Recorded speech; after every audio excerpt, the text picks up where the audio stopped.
the thing is when you get so specific about something, you find the needle in the haystack.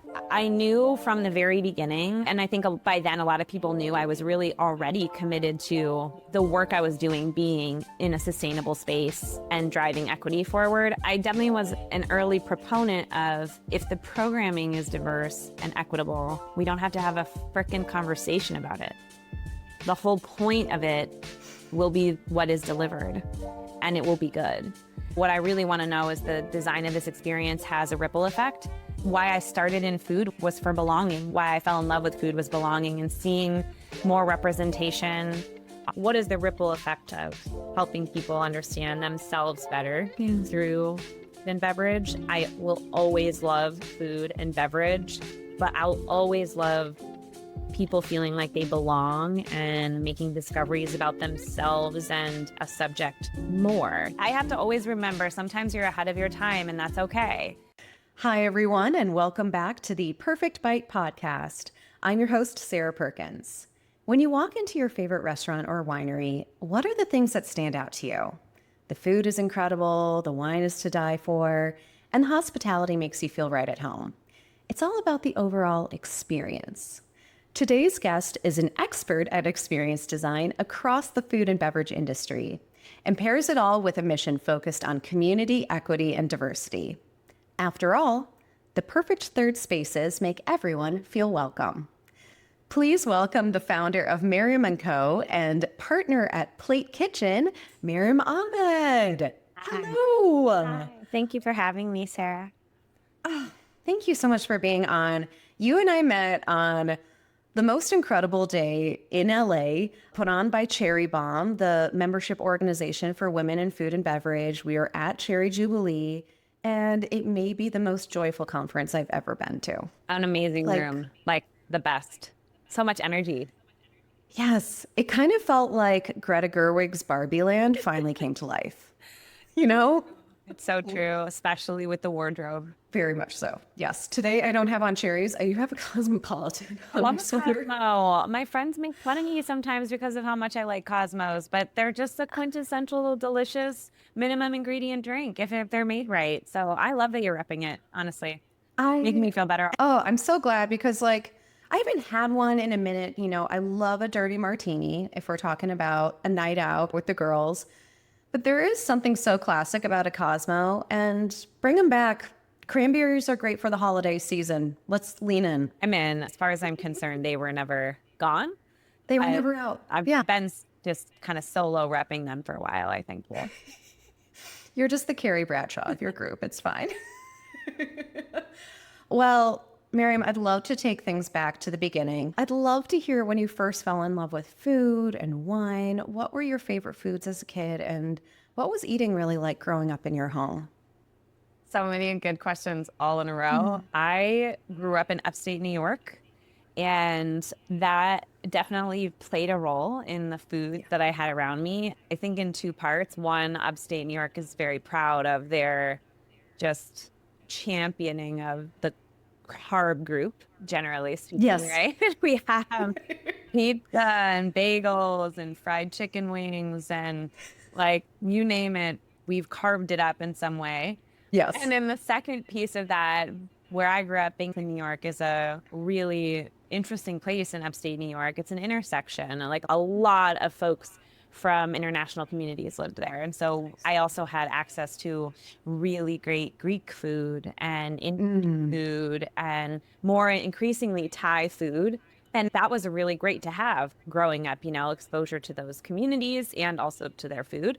And so I think if I rewind even further back, I realized I liked food because it helped people talk. I had a kind of interesting family dynamic, and which I know we can dive into more, but basically this concept of people, not getting along. Imagine a holiday dinner, not everybody agrees. We're about to go into that period. So everyone maybe feels this in a visceral way, but I was raised with my mom. She grew up in Western New York and had this family that always got along. And the first year I realized that shrimp cocktail made everyone excited, I was like, oh, got it. Like food unlocked for me in this way of like, this is something I can get everyone together around and like maybe peaceful. And I think like as a kid, that probably speaks a lot to some of my experiences as a young kid.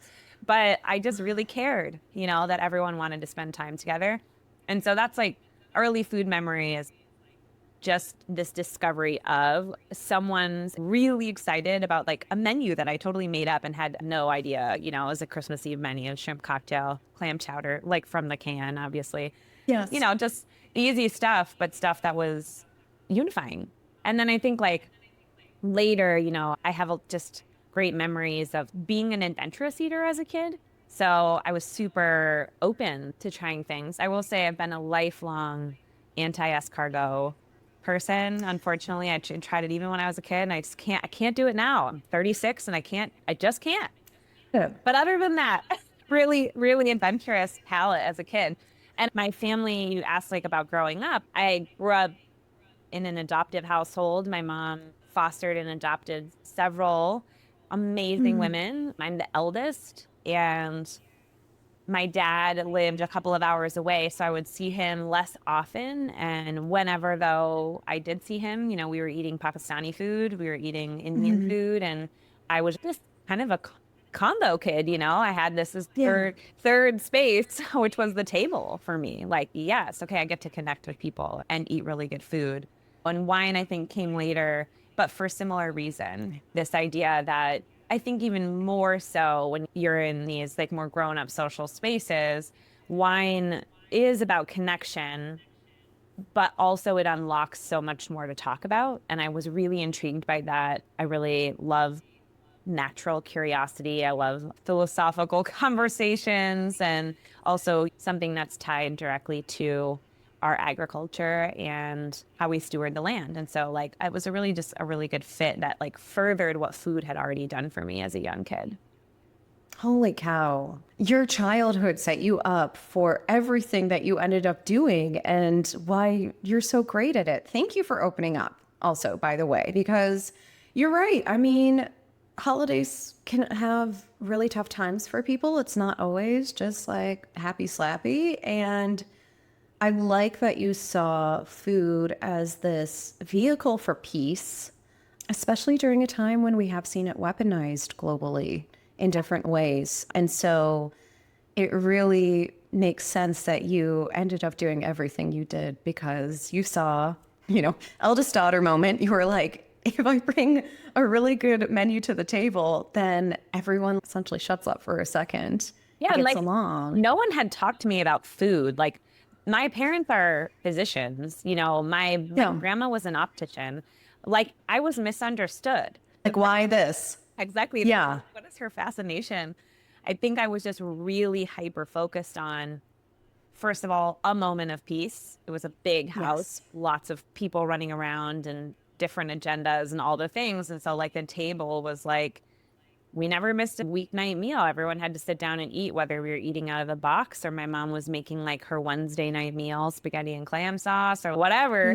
That's it. There was still always time for that. And I just felt like, I think a lot of relief around the table as much as I felt like it was a great place to share and be in communion. I just don't think when you're young, I don't think you have the name for it, but especially if you have like a chaotic situation happening and then it's like this moment, this breath out, this exhale, that it became really important to me. And yeah, you're right. I think it's been a central theme in my life and in my work ever since. Definitely. You were an experienced designer before you even had the word for it. Like, because it was just something you learned essentially to survive and then thrive in these situations.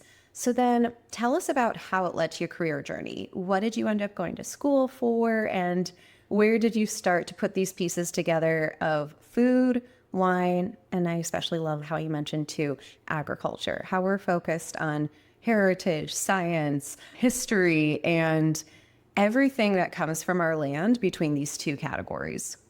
Yeah, I mean, I want to say I'm a super creative person, but if I look back, I'm like, I found this one thing I really liked and I just kept going for it. I didn't even really try much else. All of my early jobs I worked in banquets. I worked in a neighborhood pizza shop. I was the pizza girl. where you have all the jobs, which is crazy because you're 16, but it was so important, to forget to close the dairy fridge and get screamed at for doing that. You'd never do it again. You're 16, you have a whole career in front of you. You never forget to close the fridge. Yep. You get enough burn scars on your arms. You start to learn how to work a deck oven when you're only 5'3". Like, there's just a lot of like really great life lessons and customer service lessons that I had very early on. And after pizza girling, I went into banquets. I explored a lot in that capacity. I even worked as like a AAA baseball mascot, which I do argue is a form of hospitality. I will die on that hill because you have to totally. People are harassing you. And then I decided, in high school, I was like, I was really good at events and kind of gathering. And then I also was starting to have this like stronger food background. And so I applied for Cornell's hotel school, and I ended up going there for my undergrad, which was a really big deal, leaving. I wasn't that far from where I grew up, but there was a lot of distance between where I grew up and where Cornell was and how Cornell was. It was a big and steep learning curve for me. But I went there, and it's just funny, after, even as a kid, like after all that experience, I remember having to go into culinary theory. This is like your literal only culinary like training class at the time in the hotel school. That was a gen ed, like that you had to have in order to graduate. And it was all about cooking. And I had never, ever, ever cooked like that before in my life. And people around me hadn't either. I didn't have like experience to lean on, only just this one rule that my mom always said, which you have to time everything so everything comes out hot. That was like one rule that I had going into school. And I went into that class and like had literally Googled like every single term. Sarah, I didn't know what blanch was. I didn't know like what julienne was. I never ate in these like expensive restaurants or anything before. I had no freaking idea what I was doing, to be honest. No. And the first assignment, I will literally never forget. It was a Cobb salad. I never had avocado once in my life growing up, and I didn't eat bacon because my dad is Muslim. And so this like whole thing like out of my wheelhouse, So I went like just shaking in my boots. I'm going to fail. This is the class that's going to bring me down. I haven't even been here a whole year yet. I'm not going to make it. And I was the only kid at the time that walked in with a whole list of what the hell am I doing today? I had like done this mise en place. And the chef literally by the end of the first class was like, do you want to TA this? And so it was just like opened my eyes. You were prepared. Yeah. For anxiety fueled over preparation. And like, that's kind of the superpower behind anxiety, I like to think. I mean, is yeah. Set yourself up for success so then you can feel a lot more confident. That's incredible. I mean, I was terrified. I just don't know that I walked in with any level of confidence, but I was gonna at least know that I did my best. I think that's like something that I've really done since I was young, it's just like, well, if I fail, I'm going to go down swinging. I'm going to try. And so anyway, I'm just saying, I told that story to say it fast-tracked my passion for sure, like in food and beverage operations. I graduated from Cornell. While I was at Cornell, I worked at a winery nearby. Early on, I was still getting used to this world. Like I was kind of averse to going straight into a corporate setting. It didn't feel like a good fit. I hadn't ever had experience in that before.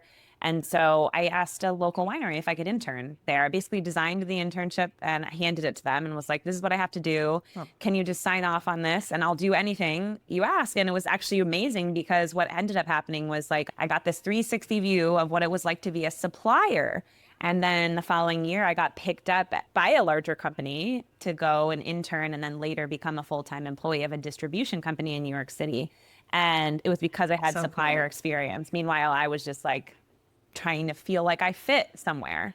And so New York City, distribution, fine dining for just long enough to know that fine dining is not for me, respect to everyone who it's for, like so much. Right. And then naive, like lover of wine and passionate storyteller started seeing all of these amazing brand stories like fall through the cracks in the market. The wine hits distribution, the story is disappearing.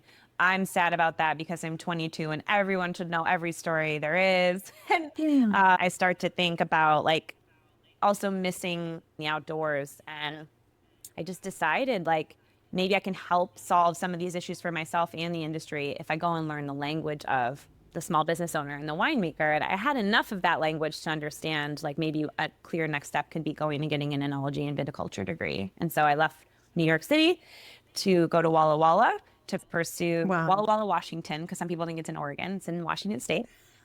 Yes, Walla, Washington. Yes. And that was over 10 years ago. And I got a winemaking degree. And while I was there, because the industry was still growing, still learning, it was for sure already existent and poised to expand. But there were a lot of standards and things like that that they hadn't set yet. And so I felt really lucky because I kind of landed and was able to bring a lot of my experience as an undergrad and working at a winery and then distributor to help them build those standards. I consulted on the experiential and educational side of things while I was getting my science degree. And then the second real half of that story is that in the end of my time in Walla Walla, like I knew after getting the degree, I was more certain then that like education and experiential was what I wanted to pursue. You know, I really wanted to lean into that side of my skill set. And I never imagined that I would live in California growing up in upstate. It was just like really aspirational. I never thought about it. And then a job with the Culinary Institute of America became available. They had purchased a building in Napa called Copia, which had been originally founded by Julia Child and Robert Mondavi.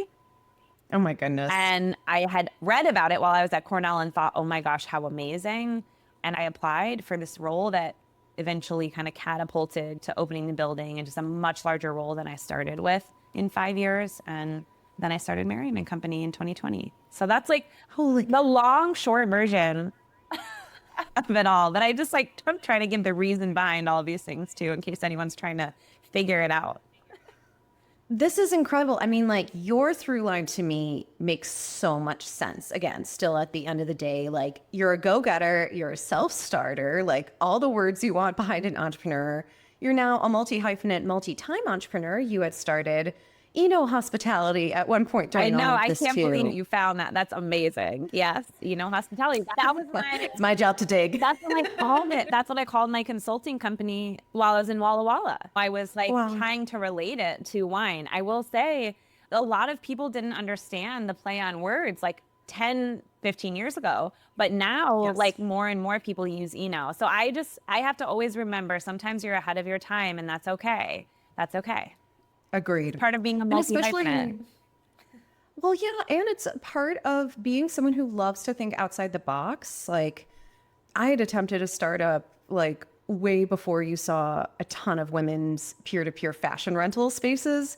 And like to this day, I'll get articles from people raising like Series A, Series B, being like, you just were a little early.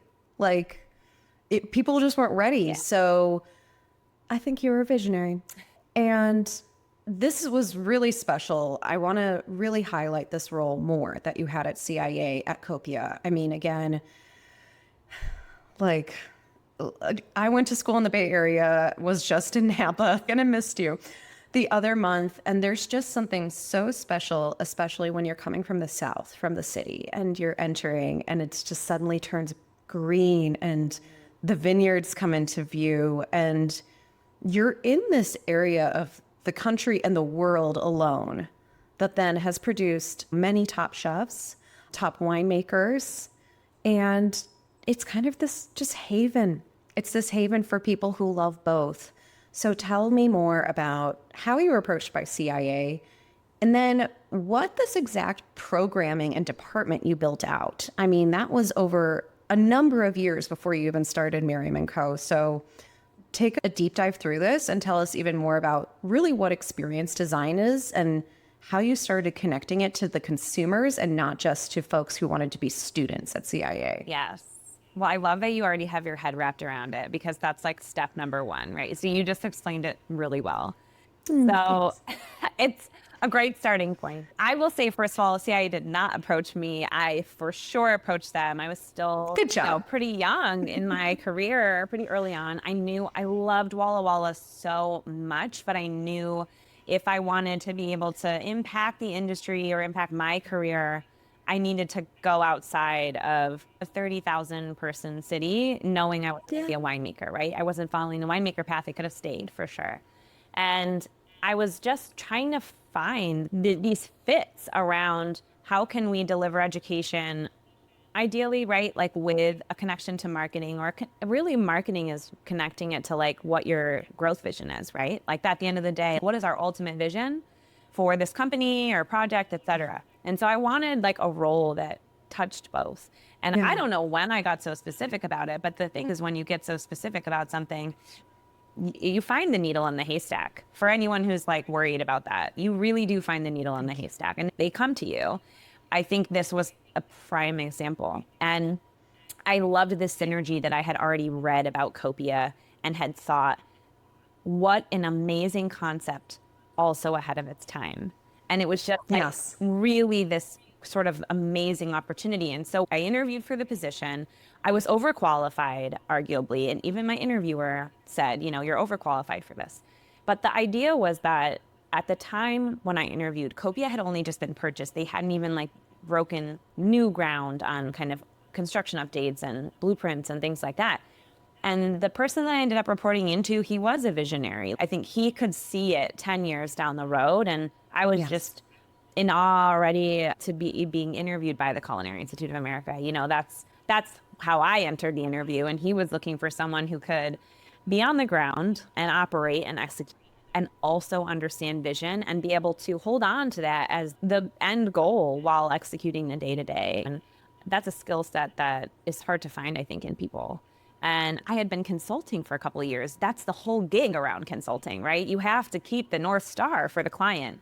And so I was really intrigued. He had told me the experiences at the time were focused on what they called enthusiasts, right? People who were excited about food, but maybe not going to become a student, like you said. So how I explain it is like, my job was to take what the CIA taught the students, what the CIA advised the industry or developed for other companies from their consulting arm, and make it digestible and engaging for someone who didn't want to become a professional cook, but wants to interact with the CIA in some way, right? It's a brand extension. Cool. You know, how does CIA show up in everyday life? And what an honor, first of all, and also like what a big job, because I always prided myself on being aware of what projects we were executing, what conferences were coming up, what were we teaching in new curriculum, what was existing. My job was to know that information because we are an arm or an extension of the CIA to anybody else,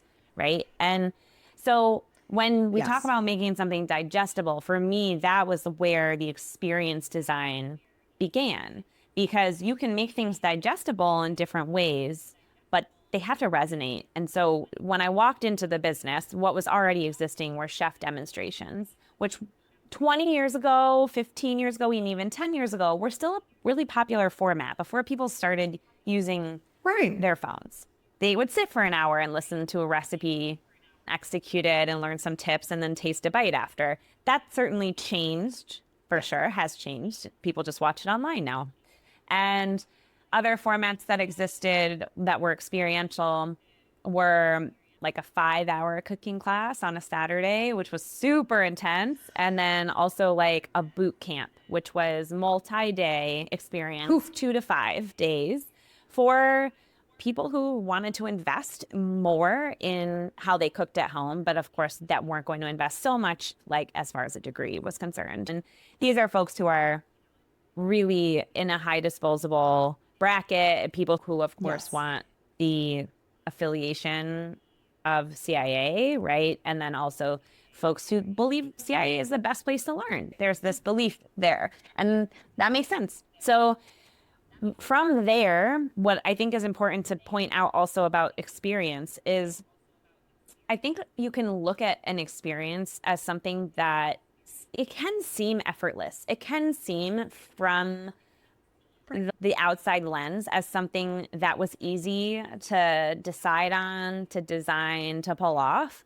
But I really wanted to help CIA grow in a sustainable way and like retool the products. I think it was a little bit of a surprise for me to walk in and shake stuff up a little bit, but my goal was, you know, what has worked historically and what hasn't, and also how is California uniquely positioned compared to the other two campuses at the time, San Antonio and Hyde Park, New York. And so there was a lot of like R&D the first year I was in the role. And at the same time of that R&D based on a pretty concrete, repetitive, like product offering, how could I retool it, expand it, own some of the development of it in California, and at the same time consider how this might all work at Copia, which is an 80,000 square foot building that when I was hired, the goal was most of the public programming, which were the enthusiast programs, and the industry programming would happen at Copia,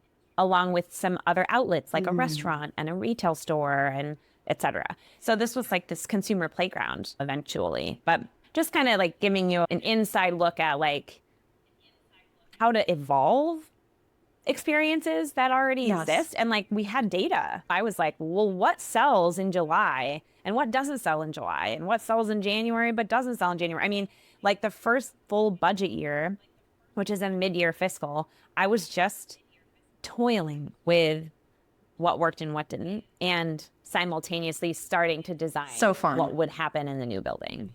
So it was a really good time to get in when I did, you know? Yes. I mean, you were thinking not only seasonally, so of course, what's available in terms of what you can cook with or what wine pairings you can have on hand, but like you said too, consumer trends. I mean, there are still the food and wine festivals that you see across the country where there are cooking demonstrations, but what's even better is if you work with a top chef and you actually make it yourself. Like that to me is so much cooler. High touch. Or just hearing their story. Yeah. So tell us a couple of those examples of like your favorite babies out of all of this. What were some of those experiences, those specific programs as you built the department yourself? Like, again, you came in and they said, you're overqualified, but you took the chance to say, it's okay if I start off at X role to begin with. I'm going to grow this really quickly. And you did. You moved up the ranks quite quickly. Very quick for a big institution. I think part of that was because they had never had a building dedicated to programming like this. And they really needed someone who was going to understand the full picture of the building and how big public programming could be as part of the, frankly, revenue generation, right? Again, programming cannot just be this like fun thing. You know, we have a fiduciary responsibility. I feel like we have to perform. So part of when I started, we were a team of two. I was the operations focused and I had one chef, and very quickly became a team of three. And then literally like over the 5 years I was at CIA grew to about 30 a little time and the remainder on call. So it was a huge, like, strategic organizational growth period for the department that they trusted me to lead so long as we could perform. And so we expanded from, like, this idea that the CIA is only in the kitchen, right? Like, you're going to learn your techniques, et cetera, to also, like, the CIA is a thought leader in the way consumers interact with food and the food industry.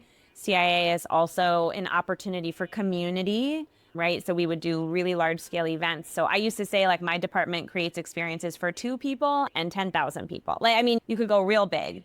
I think some of our things could have been for 10,000 people, but you know, my favorite things, I think like maybe constructs before exact ideas. Constructs were like when I started, we had one format, 5-hour long class, and then boot camp was like 6 hours. So anyone who's listening that's a chef, right? The 6 hours is the consumer time with the chef. That doesn't include mise en place for the following day. It doesn't include answering your emails from your department or others. It doesn't include planning or strategy or development, right? And so that's not a lot of balance. And it's a lot. You know, you are a concierge and a chef at the same time during something that is in high touch.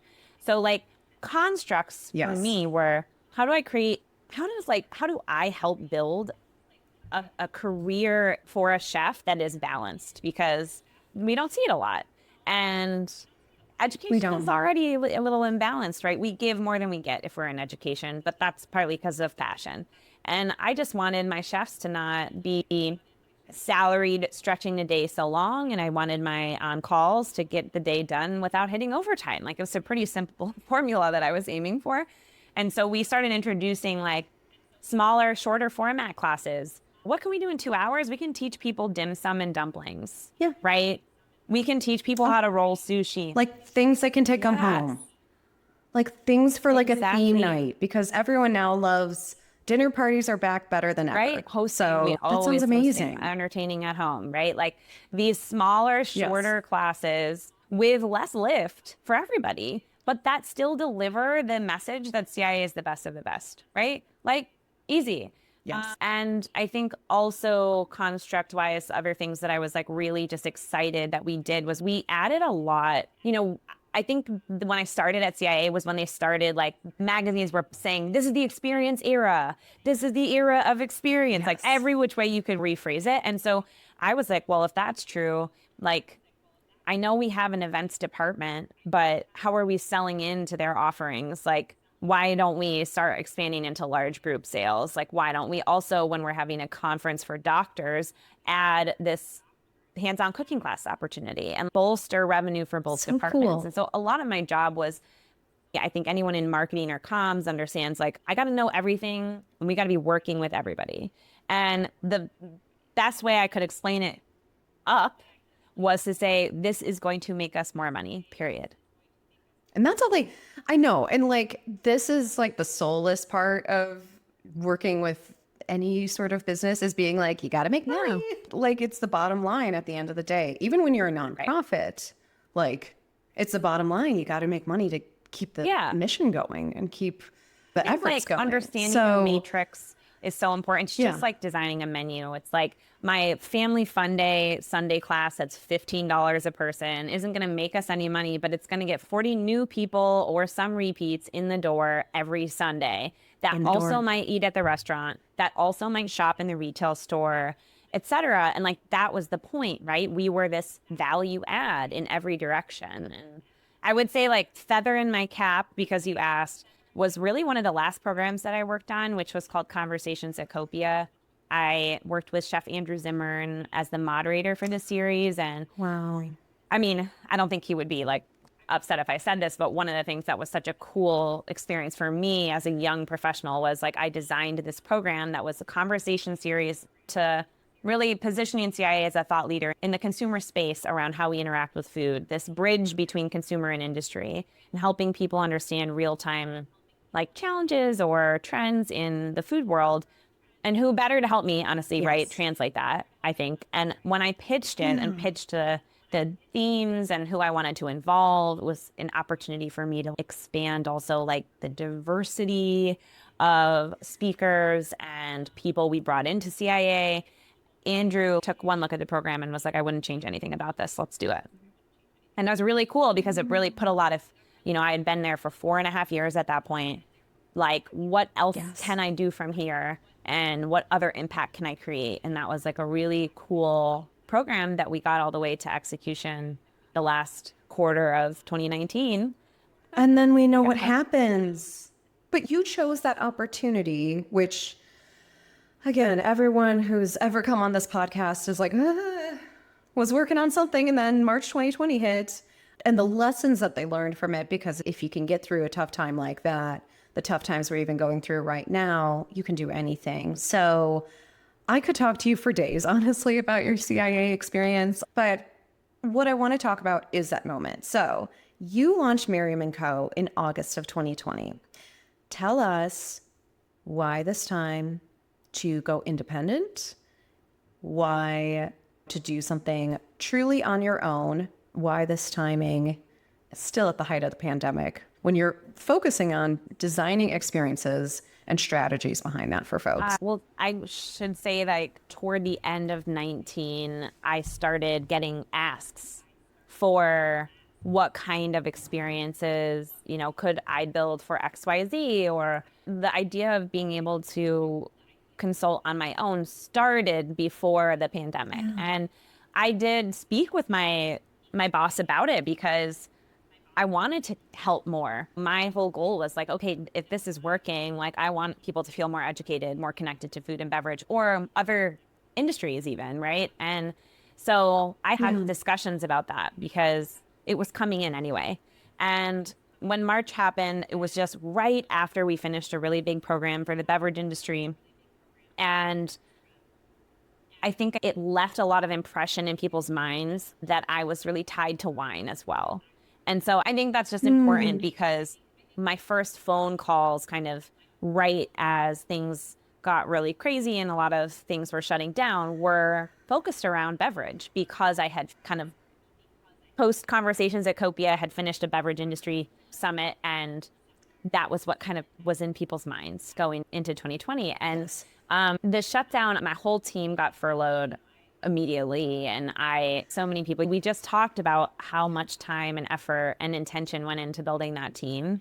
And nobody knew anything what was going to happen at that point, right? I did feel in my intuition that those folks, having built relationships with them, like I knew they were going to have to move on faster than they would be able to come back. And the team was working up until the very last day. The proudest accomplishment was the team I built.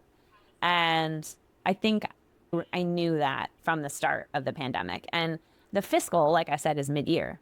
And so I had a pretty good compass on how things might go. And truly, it was all in with goodwill. It was just my career was at a high and I didn't want to miss a beat. And I had already had some calls come in and was like, okay, I think I just got to try this. And like, I do think as horrific as a period of time COVID was, you do hear of so many creative projects and impact projects being born at that time because there was space for them. Or need, desperate need, right? And so I just started. The first project I worked on was outside of hospitality, and that was amazing. I worked for a market that was for women of color artisans in the Bay Area, and then I helped them transition. Ooh. Yeah, it was amazing. Cool. It was so amazing. I worked on like the experience design for it. So, you know, what does this look like in a virtual space? And that at the time was not something anyone was comfortable with. And we were like on the front end of exploring digital solutions for community and experience. So that's how I started. And I knew from the very beginning, and I think by then a lot of people knew I was really already committed to the work I was doing being in a sustainable space and driving equity forward. And that was not a new thing in my work. It was just all of a sudden much more possible because funding started to become available for those kinds of things. It's an ick moment, but it's true. Yes. I mean, that is also what my partner Tim experienced. He, for years, had the idea of his like early stage venture capital fund in Chicago for people who looked like Chicagoans and not just white straight men. And it took, sadly, until that summer. And then suddenly they raised the money quick as that. And so I'm sure you were experiencing that same thing of, yeah, it's ick because people should have already been paying attention and people should have already been caring, and it's not a trend. Just like today, people pulling back, ick, that shouldn't be the trend. Tell me more about how you then took that wave and started applying it to other clients and what you were doing them to push. Well, I think a lot of people knew me as someone who could create experiences at the time, what felt most relevant to the industry, specifically, you know, heavy beverage leaning. A lot of food programming was like this too, but virtually, how do we create a conference, right? Yes. And so, I mean, from that perspective, I just was happy to come on as a consultant or as a speaker if I could bring people with me. And like, I think there were a couple of years there where we had to really be educating people at conferences. We had to have the diversity panel, and it was grueling for anyone who had to speak to that outside of what they were really passionate or what their expertise was, because of tokenism and because of an extreme lag in understanding within the specifically wine and beverage space. But I definitely was an early proponent of, if the programming is diverse and equitable, we don't have to have a frickin' conversation about it. The whole point of it will be what is delivered, and it will be good. And that was like, years ago, like before even 2020, when I was doing it at CIA, and I was still having to educate on that front. And I took a lot of that into my consulting work because it was really important to me.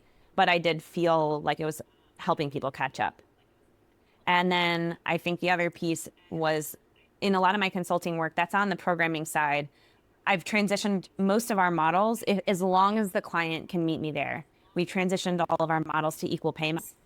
I mean, and I still think today you could probably ask Brene Brown at some point in her career, she's been severely underpaid compared to her white, straight, cis male counterpart. Right. And so my whole thought was the experience is going to be great. I can design an experience, but what I really want to know is the design of this experience has a ripple effect. And so how can I make sure people are getting paid? What are the barriers beyond being paid as a speaker? How can we sustain eventual travel when things started kind of turning back into full time, I don't know, return to in person? And just wanting to know that like what we were doing as a company, Maryam Company, was all in line with like creating more sustainability and equity in whatever space we were operating in. It didn't have to just be wine or food, you know? So that's just been really important from the beginning. But I think like part of why I know how to measure that accountability is because we went for the B Corp certification. I was doing a lot of that, but going through that certification, which is grueling and difficult and possible as a 1 to 2 person company, it gives you the tools you need to measure, you know, what that impact is, right? Like how to also present that impact and to say, yeah, this program is super cool. Let's say we talked about jelly beans, but while we were talking about jelly beans, men and women were paid the same. Men were paid the same as women of color. However you want to translate that, right? Like everyone was equitably paid. And the people who spoke about jelly beans represented jelly beans. You know, easy, not hard, not rocket science. And then we attracted those audiences because of that. Duh. Incredible. Yes. It is very much a duh moment. Like I agree with you. And I'm so thankful and grateful that you and your team are doing this work because it is, I can't believe we're still arguing today that a man or a woman provides more value than the other based on their gender or someone's heritage or someone's sexuality. It's so gross. And I love that you're just being transparent and saying, if everyone's getting paid the same, like everyone's going to perform really well and earn what they deserve. And you're going to see a bigger economic output because you're reaching more people and they actually connect with this. Like you said, Andrew Zimmern, great. But like you said, too, he was also saying we got to push forward other people who aren't someone who looks like me. So where have you seen things in your work in these 5 years since? What has been really promising to you? And where do you think in the many areas that we need to keep pushing things forward? Wow. I know, big question. Experience design is super creative, but I also really value data and I really value systems. And I think experiences built on those two things are better than not. And I say that because where I think things are promising are where organizations or companies are holding themselves accountable through their processes, like applications for grants or applications for trips. And there are specific tools being used to help overcome bias, to help make sure that opportunity is given to more than what has historically received it. And so like that's a systems change that feels really promising to me, that I could name 10 to 15 orgs right now that I know are employing that. And that's just off the top of my head. I'm sure there's so many more. And I think that has changed wine and food drastically, you know, and those orgs have been doing the work for a long time and haven't stepped away from what I think a lot of other companies and orgs have stepped away from. So I think it's a little vague, but I find some of the systems change promising. And that really is because at the end of the day, so much of the lack of opportunity in our industries has come from the systems themselves.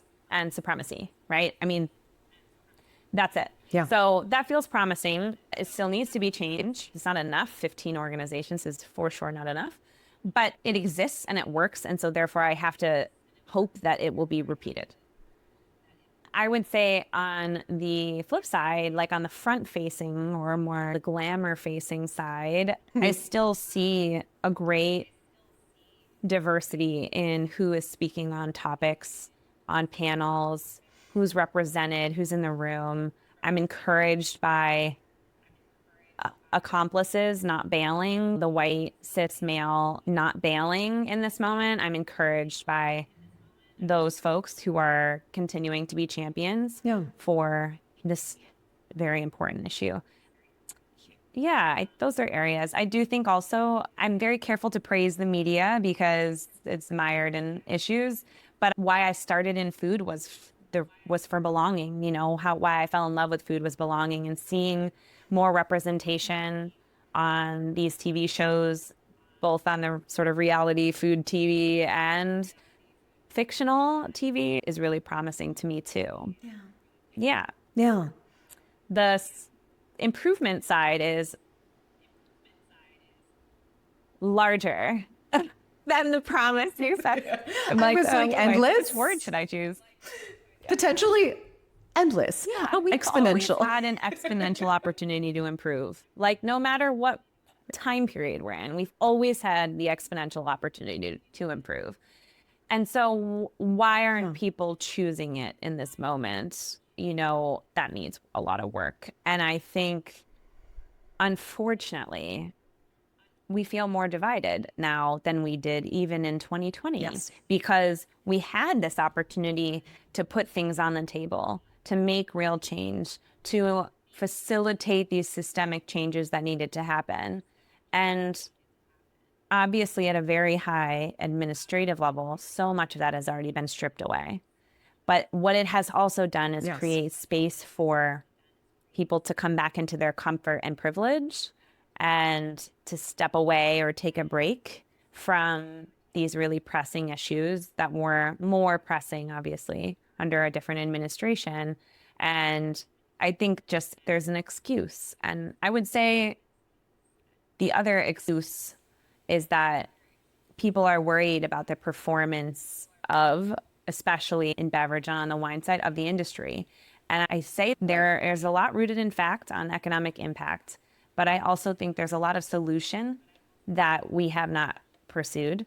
And a big part of that solution is equity in the wine space. And so like we are just dismissing that opportunity to avoid a solution, which is an excuse, right? So I don't know. Those are some areas I can think of in the most politician way possible. I said what I said, obviously, but I just, You did beautifully. could be better. I was like, Maryam, use the real words. Like, this is the type of podcast where I want anyone to speak very freely. I like to do so myself as well, which is we are in a time where it is very public that you can be punished for believing in equity and diversity and inclusion. And that's just so weird. Like we're in the twilight zone, to say the least, especially if like, yes, okay, we're talking business. You want to talk facts. The more people you bring to the table, the more money you get. So you're just excluding people who could be your customers, who could be your partners. And so I think your work, if we're even just thinking of it from a dollar signs perspective, speaks volumes at that level as well. Yeah. But thank you for using your platform. I mean, you yourself were on the cover of Wine Enthusiast just 2 years ago, which must have been like, oh my gosh, such a dream moment. But I appreciate you using your platform to keep pushing this issue and these many issues to the forefront. Absolutely. And I mean, like that moment is a really good example of important changes. And also for me, like if you're going to push and then they put you on the cover, I had a lot of confronting thoughts like my dad is Muslim, I'm holding a glass of wine on the cover and my leg is showing. It's like there's a lot of other identity intersections represented in that cover that are for another podcast and another day, but was super important because when I started in food and beverage, yeah, I mean, I never saw anything like that. Padma was like our only girl. And, you know, to be on the cover of a magazine like that was just like, oh my gosh, maybe this helps other people feel more like they belong. Yeah. And I think that's always been your mission since day one is you want everyone to belong at the table and to feel included. And I also like that you've paved your own way so much that I think you can feel proud of saying like, yes, I want to be included, but you're at the place where like people should want to be included with me and everything I'm doing. Well, girl, that is a harder one. That is harder for sure. I don't know. It's still it's a lot of work to get to that point. And also I just think like, yes, true. And I'm just like, what is the next challenge? Like, what is the next rung, I think? And where am I bringing people? How am I being brought? And how am I bringing people to? I don't think I would not be stopping here. Absolutely. Well, you just had some time on your hands. And the other month, you decided to open something else.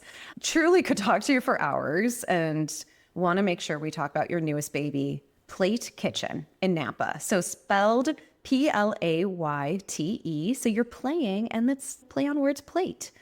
Tell us how this came about with your partners and how things are going so far in terms of the programming that you're essentially designing for CIA is now in your own space. Yeah, PLAYTE Kitchen is a hands-on cooking class company, and we just expanded into this larger space. We've been operating since 2021 in a smaller studio space, and part of that is because the world was still very virtual at that time. So we were doing a lot of virtual classes, a lot of content, and also very small hands-on cooking classes. And then as life returned to in-person, the demand for in-person experiences, both private and corporate, started to grow.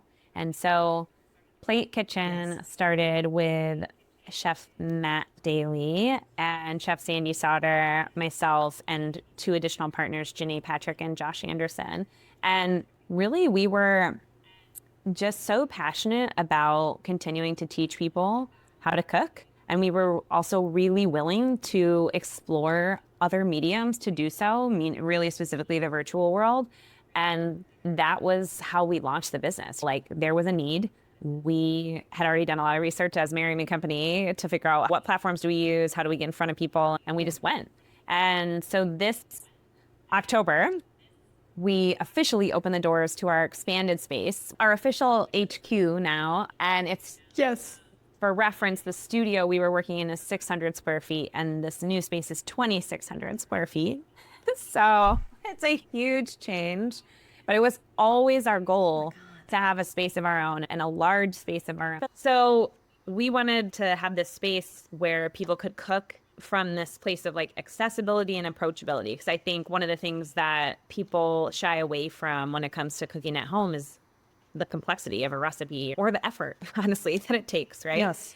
And while like videos and online learning are completely available to people, we still see that folks are craving this quintessential social ingredient, which is experiences around food. And so we are now positioned in this space to host our cooking classes, but also to host all of those private or corporate classes that are coming our way, and to really act as like a hub for community gatherings in Napa. And I think that kind of comes back to this programming. Our 2.0 programming is what classes have been working really well, what are people craving, and where are the spaces we can fill in programming in Napa. What does it look like to bring families back into the fold when we talk about food? How do we give back to our community of farm workers and local producers and you name it, artisans or culinary producers? We want this space to be thought of as a place of gathering, and like we want to have fun, right? Foodie fun. And so PLAYTE is spelled with a Y, yes, to your point, to play and remember that food is fun. But it's also, we focus on the why of food, if you know the why, yeah, if you know the why, you're likely to do it again or you're more confident. And I just never get over, I've seen them teach classes over and over again. I could do some of their demos with my eyes closed because I don't teach the classes. And I would say, I just never get over the simplicity of something resonating with people because they just haven't been taught it. And I think about like my first day in culinary theory, and I think about why that feeling of the why and sort of approachability would have probably felt better than my anxiety ridden night before.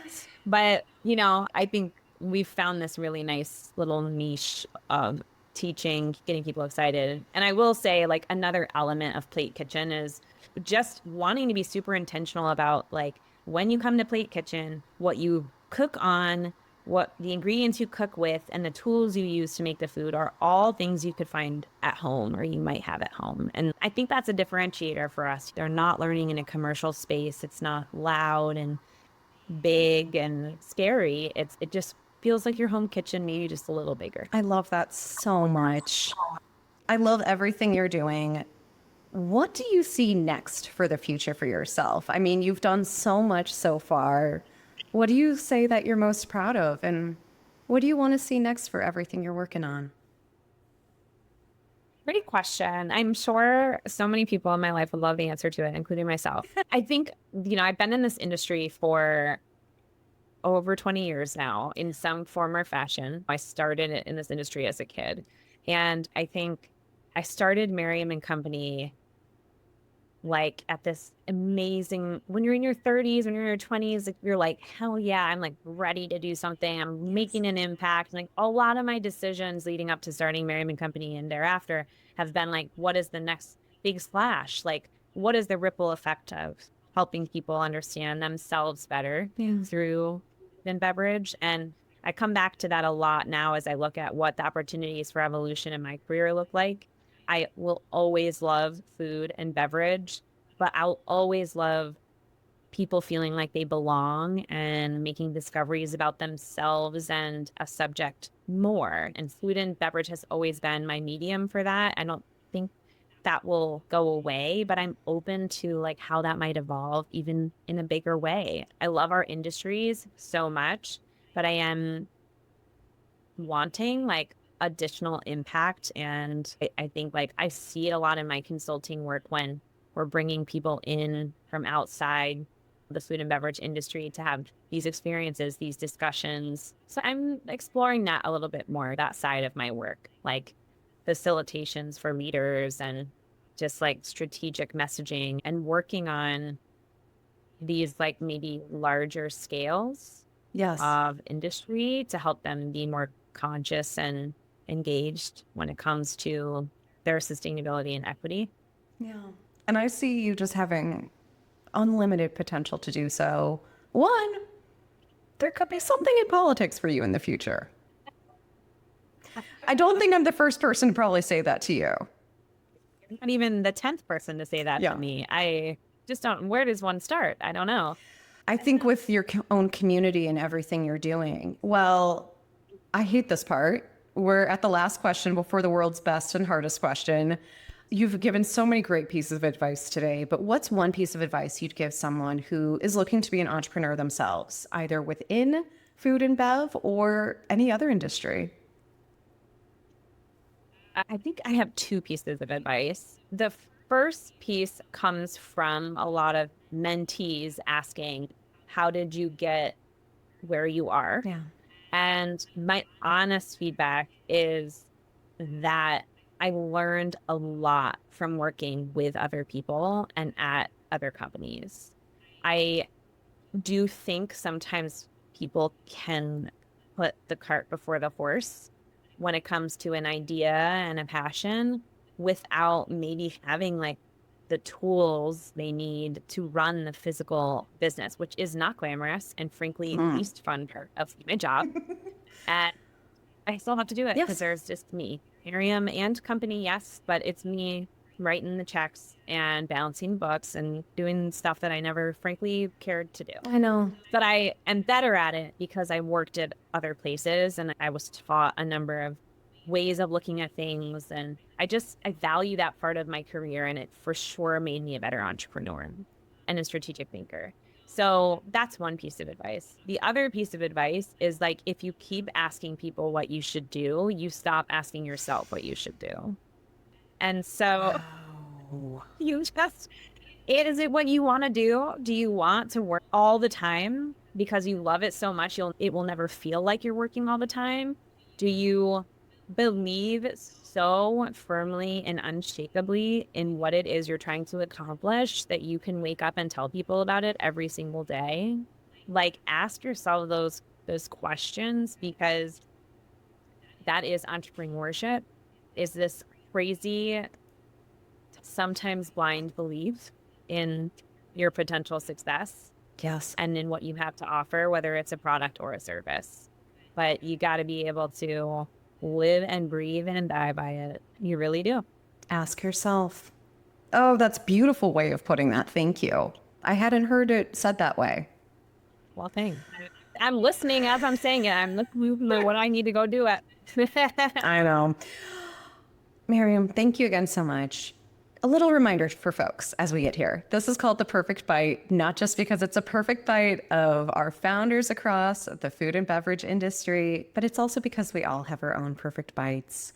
Those memories and recipes and dishes that we're never going to forget and that put a smile on your face. So, what is your perfect bite? I'm deciding between my identities here of perfect bite, really and truly. But I always will say what is first to my heart. And so I would say for me, a perfect bite is like perfectly cooked paratha or pakora, right? So something that has like this fried, buttery, salty situation. And I love vegetables. So let's go with pakora, and like the best, just the absolute like best chutney that you can have, like the deepest green, most just herby, minty chutney with a little bit of tamarind chutney and a bite of pakora, like while it's hot and crunchy. Oh my gosh. Oh. Yeah, that's speaking to me right now. That sounds beautiful. And I could picture all the colors too while you said it. And like it said, it brings back to that part of you and your heritage and something you fell in love with at an early age. Maryam, this has been incredible. Can you let folks know where to find you? So your social accounts, websites, and the venue. Any upcoming events we should know about? Yeah, you can find me. Literally, I'm a pretty accessible person. So my website and Instagram are Maryam Company. My name is spelled Maryam. And you can find PLAYTE Kitchen on Instagram, PLAYTE Kitchen. And I send a monthly newsletter out from Maryam Company. It's a little bit of strategy, a little bit of editorial, just a really personalized note. It's not a spammy newsletter or selling you anything, just kind of a community-driven one.